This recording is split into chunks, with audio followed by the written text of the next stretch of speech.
Well, hey, everybody, you're with us right now for sermon sessions. I'm so glad you're here. We're going to be unpacking our first response when we're angry. Very timely topic, I think. What do you guys think? Dan, Jasmine? Dan and Jasmine are joining us today for this conversation, and we're going to dive right in. So a lot was said from that sermon on Sunday. I don't know if you remember any of it. I know. It's okay. But we're talking about this idea of anger and what our first response is. So I'm just curious from both of you, what is your typical first response when you get angry? Well, it's interesting. I have two different responses, one of which I'm always more embarrassed about after the fact, but I should be embarrassed about both of them, I think. One is, in very limited circumstances, with my family, it might set me off like a firecracker. Mm-hmm. It happened recently, actually, now that I'm thinking about it. And I'll tell you what it was. We recently leased a new car. Mm-hmm. And my daughter wanted to take it for a spin. So we did. She was driving. I was in the passenger seat. This is a young adult, this driver. But we got onto a residential street coming toward our house, and it's an electric car. It goes like crazy. So she just took off down the street, was going 35 in a residential area. And I said some bad words about her speeding, Dan. Just like that. I mean, really loud. Scared her to the point where she almost started crying. Oh. Fortunately, she's a very mature young lady, and so she kind of, first of all, she backed off on the speed, but then we easily talked it out. She wasn't badly hurt by it.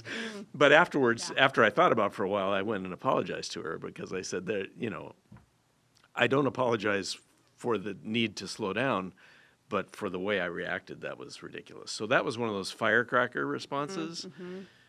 More typically, if I'm angry about something, I'll swallow it and steam for a while. Mm-hmm. Mm-hmm. And, when you said in the sermon, you used the Greek word, was it orgizomenos? Orgizomenos, yeah. Okay. Mm-hmm. I don't often take notes during a sermon, but I pulled out a card and wrote that down. Especially, I don't usually write down Greek words. Mm-hmm. But tell me the definition again. So orgizomenos here in the text that we read from Matthew, Jesus' Sermon on the Mount, talking about anger. He says, if you're even angry with a brother or sister, so there's this, I'm forgetting the reference. I should remember this. But the word he uses for anger there is orgizomenos, and it's a present tense word for anger. It means to hold on to or stay with, presently actively holding on to. Yes. Yeah. And I thought, that's when it's the most harmful to me and the people around me, but actually mostly to me because I'm holding on to something inside. And at that point, the person I'm angry at probably doesn't even know. Yeah. But I'm harboring anger that's harmful to me and to my attitudes, toward other people. So that's good. It's important to find a way to release those and definitely let go of it. Yeah. Jasmine, what about you? Yeah, I think I typically resonate with the second way you said, that you normally respond of like just taking it all in and retreating and being quiet. But it reminds me of what you said in the sermon of, I don't know the phrase exactly, but like anger is sadness that was locked away for a long time. Can you say so it's anger. I heard somebody say anger is really sadness that had nowhere to go for a very long time. Yeah. And that really resonated for me because it's like if I'm angry, most likely it's because I'm hurt. You know what I mean? Like most likely something hurt me or made me sad or whatever the case may be. And so I retreat inside, but then even though that can be good sometimes to take a moment to breathe, to pause, to think, but I'm now expecting that the person will read my mind and come to me. You know what I mean? Yeah. As opposed to being like, no, like, I need to process this in a way, take my space, but also go to them and share honestly and openly, having taken that time to process or whatever. But yeah, I typically do kind of retreat inside, and hopefully don't let it harbor for too long. Yeah, it's interesting. It is interesting that, I don't know if it's as Christians that we feel like some of us are a little apprehensive in expressing our anger. We feel like it's not okay. So the pendulum swings. It's either we explode or we shove it down. Mm-hmm. But what is a healthy process look like for our Right. anger, Yeah. And I feel like we don't have the best models for that, whether it's our family of origin or our churches, like we tend to have extremes. So how would you guys both kind of say, what would be the invitation of Jesus that you heard, and how to express your anger in a healthy way and to not stay with it? Yeah, I think the first thing that comes to my mind is like the way that we deal with children, because I don't think any of us ever really stop being children in heart.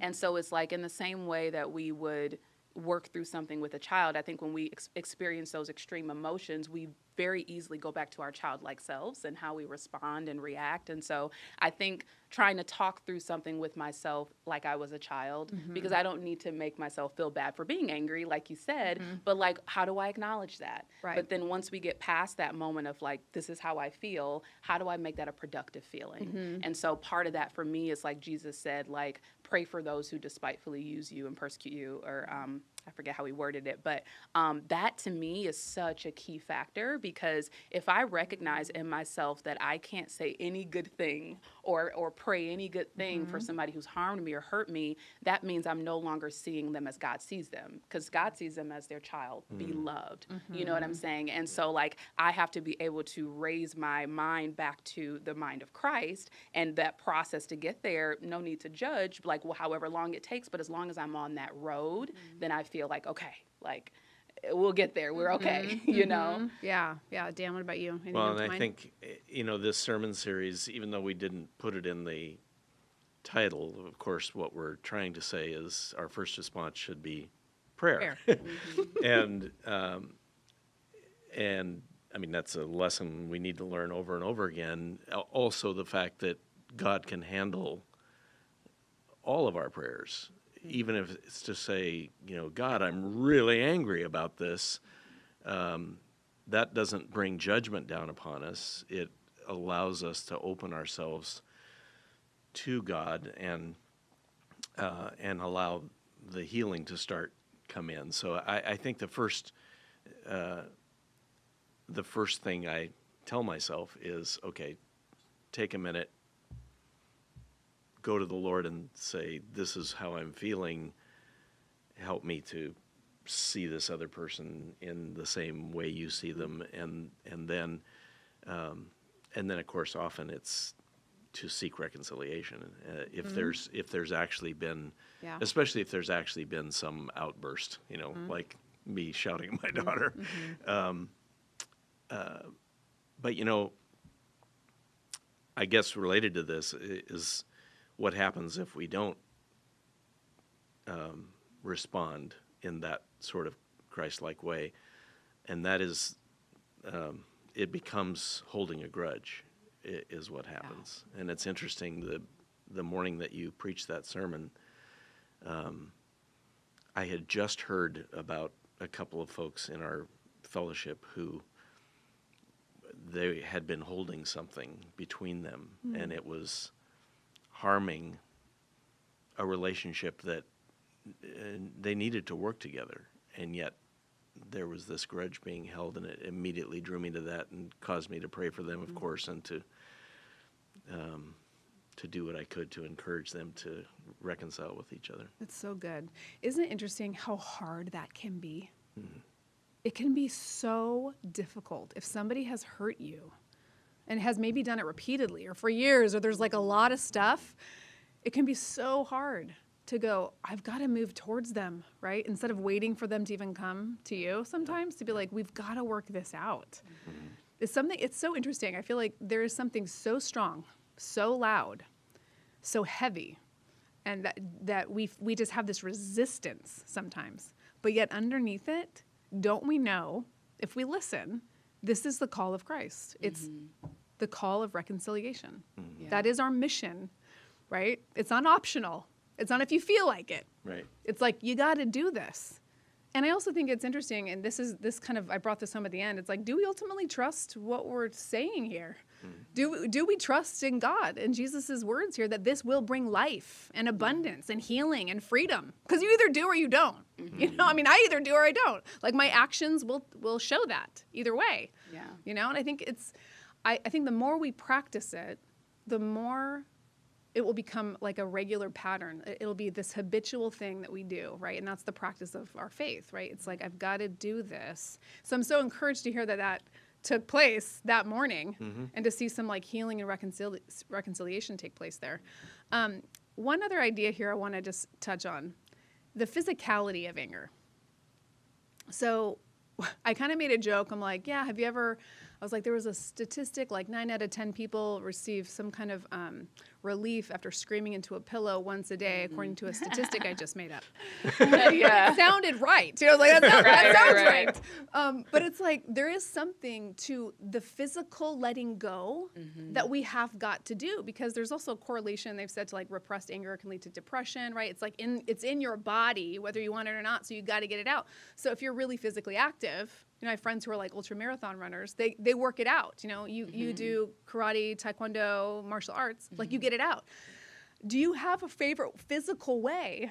Do you and should you have a physical way of getting this anger out in a healthy way, so that it doesn't stay in your body? You know what? It's funny because, like, to me, it's almost like whatever the natural thing is for you to do. Because you know how it's like even verbally processing or venting or whatever. It's like, it's something that is helpful because it gets out of our body. Like you said, it's like these thoughts become things, and it becomes it turns into matter inside of us. Like the thoughts turn into matter, and now it's like inside of us. So how do I get this matter out? Is that I have to somehow express it, right? And so getting it out, where it's a scream or a processing verbally or whatever it is. And so I think for me, it's like I have been in the car before and just right? And, and it's like, I didn't think to do it necessarily. It's just like, it's that moment that you give yourself permission to do whatever you need to do in that moment to release your anger or whatever you need. That, So I think it can be many things, but I think it's helpful. It definitely is necessary. Yeah. What about you, Dan? What's the invitation physically to get your anger out?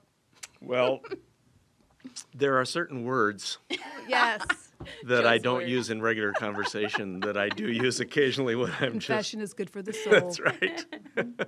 And so now as we're talking about it here, I'm analyzing, okay, is that a healthy release of anger, or is that just making it worse? But it depends on who you ask, because I'm going to be like, yes, it is. yes, I feel like it is. It helps. Yeah. But I'll have to watch now to see if when that happens, whether I've actually released some anger or I've just complicated it. Yeah, isn't it interesting, because I'm a teeth grinder, like I'm a jaw clencher, I'm a like tension here, and I wonder, it's like, oh, is there too much pent up that I actually need to get out? Like, Mike and I have talked about getting like a boxing bag. What are those called? Yeah, boxing bag. Just to 10 minutes a day, like just like, get it out. Would that help kind of release it? Yeah. Because I feel like we're so contained all the time. Where is that healthy outlet? I think there is an invitation there. Jesus flipped over the table. Well, here's the thing, though. Jesus flipping over the tables, what do we know? That was the righteous kind of anger. Yes. We could touch on that, too, a little bit, right? That's the difference. Unrighteous anger versus righteous anger, right? Jesus got mad at what? People being oppressed and exploited and taken advantage of. Poor people were being taken advantage of in the house of God, and that drove Jesus so upset to flip over some tables and had a whip shooing them out. He didn't hurt anybody, but it was like, he was showing us a demonstration of God's righteous anger, right? So how does that resonate for you both? Timely. Righteous. With what's going on in our city right now, with protests and